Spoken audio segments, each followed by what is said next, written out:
नमस्कार.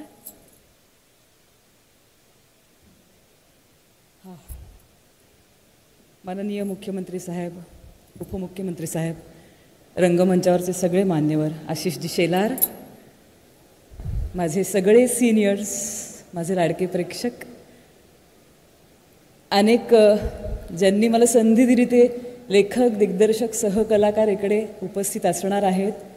काही वर्ण माझ्याकडे कौतुकाने बघतायत.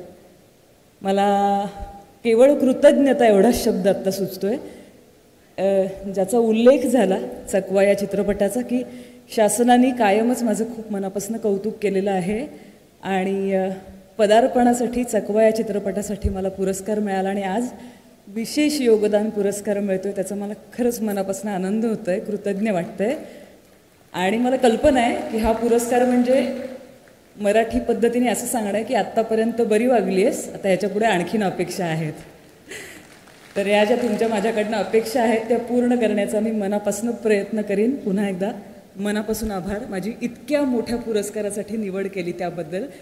माझी आई आली आहे, मला दिसत नाही आहे, पण हां, तिला खूप आनंद झाला असणार आहे, ती रडत असेल मला खात्री आहे. Thank you so much. एबीपी माझा, उघडा डोळे बघा नीट.